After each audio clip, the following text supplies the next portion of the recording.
Hi, this is Ed LaFlamme, head harvester from the East Coast. Head harvester Bill Arman from the West Coast. Hey, Bill, did you see that ad on TV? He said, "Shut the front door." I did. That reminded me something. What did it remind you of? About how many back doors are open for some of our clients and all the people are leaving off that back door. Shut the back door before you open the front door. Exactly. So do you have a recruiting issue or do you have a retention issue? So folks, before you run out there and do a bunch of recruiting, make sure you don't have a retention problem. The back door isn't flopping open, people are leaving. Yep. So you need to fix that back door. You want some people to leave and be successful elsewhere. True, that's true. But you want to close that back door as best you can for the key people leaving before we start a recruiting program, right?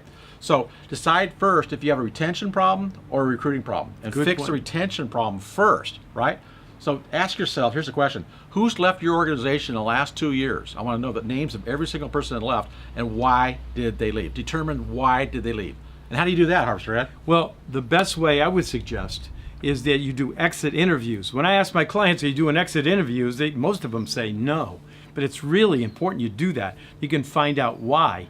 Now, you may not want to do that yourself. Have somebody else in your office do it. Some companies have neutral parties do it. Yeah. Companies do it, or facilitators, consultants do it, to find out what's really happening. Are they leaving for 50 cents or just what's going on? Maybe it's a bad boss, bad could be. culture. Yeah, They're yeah, mistreated. They're not appreciated. Yeah. There's a lot of reasons people leave other than money. Yeah, good Not point. all about the Good money, point. but Yeah. often it is. And better yet, it'd be better to build a stay on board program. Maybe you need to have surveys of your people. You should do that, once a year? At or least so? once a year with all your employees, conduct a survey. An independent party should do it, so there's no disclosure on who gave what information. Absolutely. You really want to get to the root. Maybe you can do some one-on-ones with your people, get to know them, and talk to them, and find out what's going on in their head, if they enjoy the job or not. And then you can have group meetings too, like town hall meetings, and find out how the group's doing and inform them on what's going on with the company. Bring them close to the company.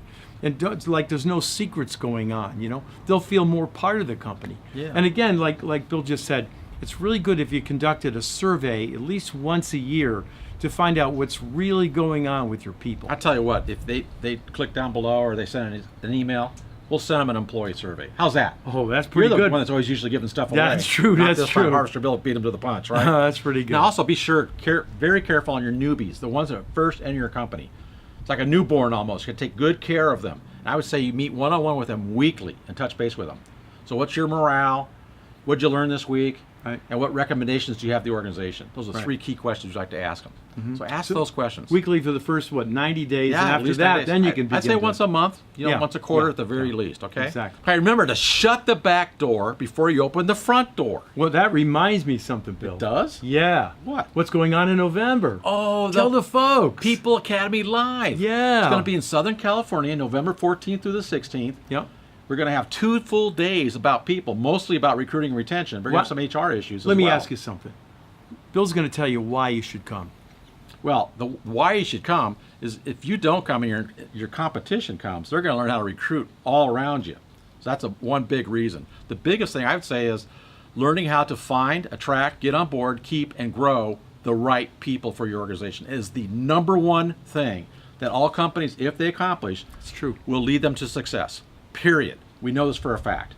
So we'll see you at the PAL Academy, People Academy Live, Right. November 14th through the 16th in Southern California. And the third day, we have 2 days of seminar. Right. And the third day, we're going to go out and have a tour of a top 100 landscape company in Orange County, California. It's going to be great. It's going to be awesome. We've already done this in Dallas. We did one in Orlando last year, and the year before that we did it in Southern California. And I'm going to tell you, folks, at the end of every seminar, the folks there said it blew their hair back. They learned so much. They were so happy they went. Head Harvester Bill Arm for the West Coast. And head harvester Ed LaFlamme from the East Coast. We'll see you later.